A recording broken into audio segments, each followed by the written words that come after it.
আসসালামু আলাইকুম। সবাইকে স্বাগত জানাচ্ছি বিডিভিউজ ইনফোটেইনমেন্টে। আপনাদের সাথে আছে আমি তানজিলা হক। তাইওয়ান চীনের সম্ভাব্য আগ্রাসন মোকাবেলায় একটি শক্তিশালী ড্রোন বাহিনী গড়ে তুলছে।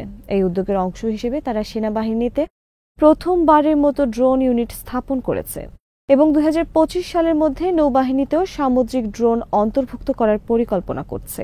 এমনটা সম্ভব হলে দেশের নিজস্ব প্রযুক্তিতে তৈরি ড্রোন ব্যবহারের মাধ্যমে তাইওয়ান একাধারে নজরদারি ও আক্রমণ চালাতে সক্ষম হবে।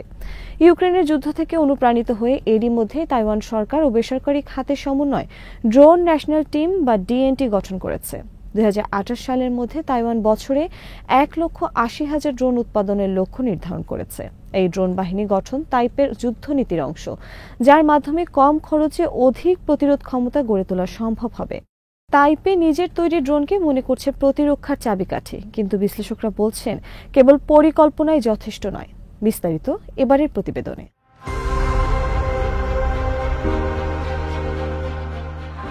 সম্প্রতি 3টি সমুদ্র ড্রোন তাইওয়ানের উত্তর পূর্ব উপকূলের সুয়াও উপসাগরের উপর দিয়ে দ্রুত উড়ে যায়। এটি আসলে ছিল তাইওয়ানের ড্রোন শক্তি প্রদর্শনের একটি প্রয়াস। এর আওতায় ছোট স্টেলথ কার্বন ভয়েজার 1, দ্রুতগতির ব্ল্যাকআউট টাইড ও এবং বিস্ফোরক বহনকারী সি শার্ক 800 ড্রোন উড়ে যায়। তাইওয়ানের বিভিন্ন কোম্পানি সামুদ্রিক ড্রোন বাহিনী গড়ে তোলার জন্য ইতিমধ্যে প্রতিযোগিতায় নেমেছে। তাইপেই বিশ্বাস করে যদি বেইজিং জোরপূর্বক তাইওয়ানকে নিজেদের সীমানার মধ্যে যুক্ত করার চেষ্টা করে, তাহলে এর ড্রোনগুলো চীনের আগ্রাসন ঠেকাতে গুরুত্বপূর্ণ ভূমিকা রাখতে পারে।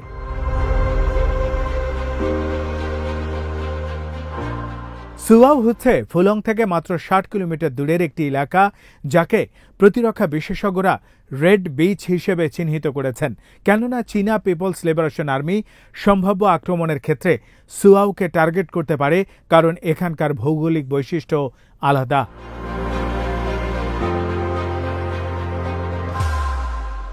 যেখানে রাশিয়া 2022 সালে ইউক্রেনের বিরুদ্ধে যুদ্ধ শুরু করতে স্থল সীমান্ত পার হয়ে ট্যাঙ্ক পাঠিয়েছিল, সেখানে তাইওয়ান আক্রমণ করতে হলে বেইজিংকে 180 কিলোমিটার সশস্ত্র তাইওয়ান প্রণালী পার হয়ে নৌযান পাঠাতে হবে।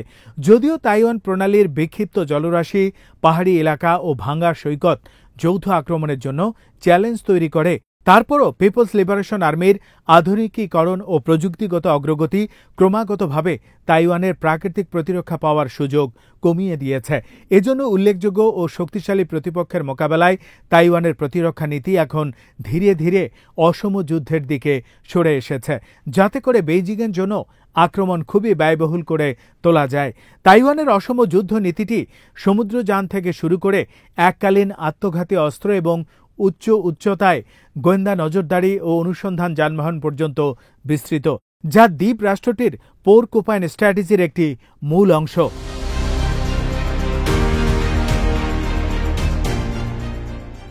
তবে অনেকেই মনে করেন চীনকে প্রতিদ্বন্দ্বিতা করতে ড্রোন তৈরির দরকার ছিল না, বরং রেভলিউশনারি ইনিশিয়েটিভের মাধ্যমে তাইওয়ান নিজেদের সুবিধা বজায় রাখতে পারত। এমনিতেও তাইওয়ান আধুনিক প্রযুক্তি তৈরিতে দক্ষ, বিশেষ করে তাইওয়ানে অনেকগুলো সেমিকন্ডাক্টর ম্যানুফ্যাকচারিং কোম্পানি থাকার কারণে তাদের দক্ষতা অনেকটাই বিকশিত হয়েছে। এই মুহূর্তে তাইওয়ান বিশ্বের সবচেয়ে উন্নত সেমিকন্ডাক্টরের প্রায় 90% উৎপাদন করে। এছাড়া বায়ুশক্তি টারবাইন থেকে শুরু করে বিমান শিল্পের স্ক্রু ফাস্টেনারেও তারা পারদর্শী। এই অবস্থাতে 2022 সালে তাইওয়ান সরকার ড্রোন ন্যাশনাল টিম উদ্যোগ শুরু করে, যার লক্ষ্য ছিল দেশীয় ড্রোন শিল্প তৈরি করা, যা চীনা আগ্রাসন প্রতিহত করতে সক্ষম হবে এবং যুদ্ধের সময় উৎপাদন অব্যাহত রাখতে পারবে। যদিও তাইওয়ানের প্রতিরক্ষা খাত 1990-এর দশক থেকে ড্রোন উন্নয়ন করছে, তবে দীর্ঘদিন ধরে চেষ্টা করার পরও তাইওয়ানি নির্মাতারা চীনের শেনজেন ভিত্তিক ডিজেআই এর মতো সস্তা ড্রোনের সাথে প্রতিযোগিতা করতে পারেনি। অথচ চীনের এই ড্রোনগুলোই বিশ্ববাজারের 70% বেশি দখলে আছে।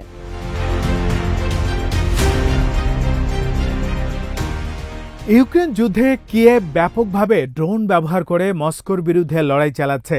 এই বাস্তবতা তাইওয়ান নীতি নির্ধারকদের ভেতরে ড্রোন যুদ্ধের কার্যকারিতা সম্পর্কে বিশ্বাস আরও জোরদার করেছে। তাইপো ড্রোন কৌশলের অংশ হিসেবে জাতীয় প্রতিরক্ষা মন্ত্রণালয় ও রাষ্ট্রায়ত্ত national Chungshan institute of science and technology কন্ট্রাক্টরদের সাথে মিলিত হয়ে সামরিক মানের ড্রোন তৈরি করছে। তাছাড়া গত জুন মাসে তাইওয়ানে একটি ড্রোন প্রদর্শনীর আয়োজনও করা হয়েছিল।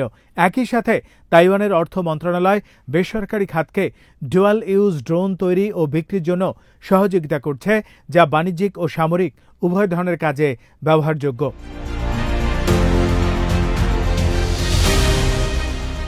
তাইওয়ানের প্রেসিডেন্ট উইলিয়াম লাই চিংতে প্রত্যাশা করেন যাতে আগামীতে এশিয়ার ড্রোন প্রযুক্তি ও উৎপাদনের ক্ষেত্রে তাইওয়ান মূল কেন্দ্র হয়ে উঠবে। তাইওয়ানের ড্রোন শক্তি গড়ে তোলার প্রতিযোগিতা বৃদ্ধি করেছে। যুক্তরাষ্ট্রের ইন্দো প্যাসিফিক কমান্ডের প্রধান অ্যাডমিরাল ফিলিপ ডেভিডসনের ধারণা যে চীন 2027 সালের মধ্যে তাইওয়ান আক্রমণ করবে, তাই তাইওয়ানও এরই মধ্যে তাদের ড্রোন বাহিনী নির্মাণ সম্পন্ন করতে চায়। তবে ড্রোন নির্মাণে তাইওয়ানের অগ্রগতি খুবই ধীর। এর মধ্যে বড় একটি কারণ হল হুমকির তুলনায় তাইওয়ান খুব সীমিত লক্ষ্যমাত্রা নির্ধারণ করেছে। আপাতত তাইওয়ান 2028 সালের মধ্যে প্রতি মাসে 15,000 ডুয়েল ইউজ ড্রোন তৈরি করার লক্ষ্য রেখেছে। আর প্রতিরক্ষা মন্ত্রণালয় স্থানীয় নির্মাতাদের কাছ থেকে 700টি সামরিক মানের ইউএভি এবং 3,422টি ডুয়েল ইউজ ড্রোন অর্ডার করেছে। 2024 সালে তাইওয়ান যুক্তরাষ্ট্র থেকে প্রায় 1000টি ইউএভি কেনে এবং মে মাসে আরও 47,000 ড্রোন কেনার জন্য নতুন লক্ষ্য নির্ধারণ করে। তবে এত কিছু করে যত সংখ্যক ড্রোন তাইওয়ানের হাতে আসবে তা আধুনিক যুদ্ধের পরিপ্রেক্ষিতে সামরিক মানের ইউএভি হিসেবে খুবই কম বলে প্রতিরক্ষা বিশেষজ্ঞরা মন্তব্য করেন।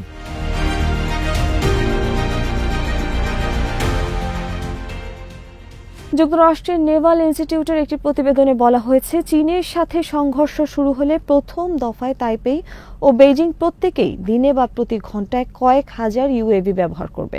এই রিপোর্ট অনুসারে তাইওয়ান সম্প্রতি যুক্তরাষ্ট্র থেকে $21 বিলিয়ন বিনিময়ে 291টি আলটিয়াস 600 ইউএভি, 685টি সুইচ প্লেট লয়টারিং মুনিশন এবং 4টি MQ-9B ড্রোন ক্রয় করেছে। কিন্তু চীনের সাথে যদি যুদ্ধ শুরু হয় তাহলে এগুলো দিয়ে তাইওয়ান চীনের পিপলস লিবারেশন আর্মির বিরুদ্ধে মাত্র 4 থেকে 5 রাউন্ড যুদ্ধ পরিচালনা করতে পারবে। গত মাসে তাইপে ডিসেটার এর একটি শীর্ষ সম্মেলনে আমেরিকার জেমসটাউন ফাউন্ডেশনের প্রেসিডেন্ট পিটার ম্যাটিস বলেন, তাইওয়ানকে তার প্রশিক্ষণ ও মজুদ চাহিদা পূরণের জন্য অনেক বড় আকারে চিন্তা করতে হবে। তিনি বলেন, শুধু পরীক্ষা নিরীক্ষার জন্য শতাধিক ড্রোন নিয়ে ভাবা যেতে পারে, কিন্তু সেগুলো নিয়মিত ব্যবহার ও পরীক্ষা করতে হবে যাতে বড় পরিসরে যখন সেগুলো ব্যবহার করা হবে তা যেন সফল হতে পারে।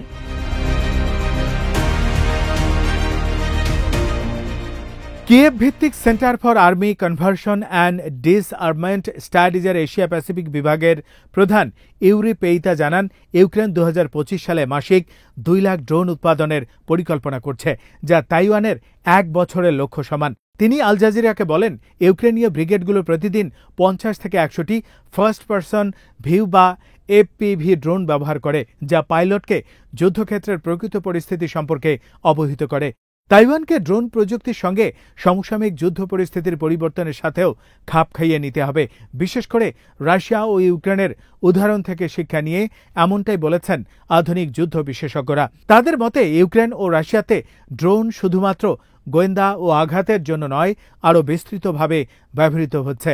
তাইওয়ানের সামরিক ড্রোন ব্যবহারের ক্ষেত্রেও এখনও তেমন বৈচিত্র্যময় নয়। এক কথায় বললে তাইওয়ানের সামরিক বাহিনীকে তার প্রতিরক্ষা পরিকল্পনা ও প্রশিক্ষণে অ্যান্টি ড্রোন প্রযুক্তির ভূমিকা দ্রুত নির্ধারণ করতে হবে।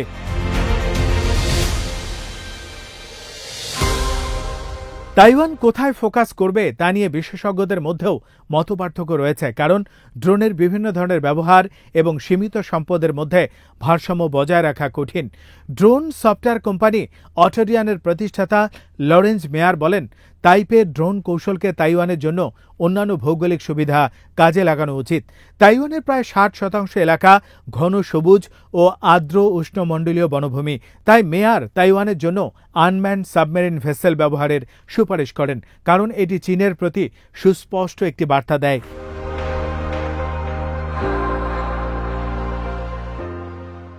বিশেষজ্ঞরা আরও মনে করেন, তাইপের কৌশল শুধু অস্ত্র তৈরি নিয়ে সীমাবদ্ধ নয়, বরং কিভাবে সেগুলো যুদ্ধক্ষেত্রে ব্যবহার করা হবে তাও বিবেচনা করা দরকার।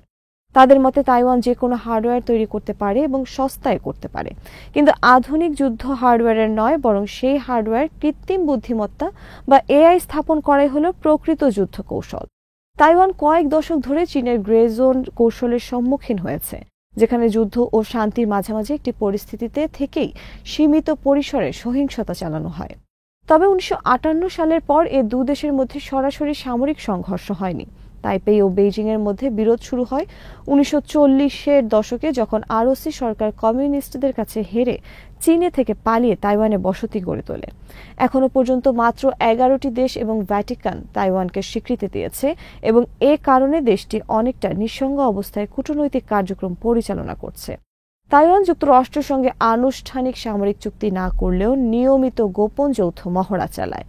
যুক্তরাষ্ট্র বারবার তাইওয়ানকে সুরক্ষা দেওয়ার প্রতিশ্রুতি দিয়েছে, তবে চীনের সাথে যুদ্ধ শুরু হলে যুক্তরাষ্ট্র সরাসরি তাইওয়ান ইস্যুতে হস্তক্ষেপ করবে কিনা তা এখনো স্পষ্ট নয়।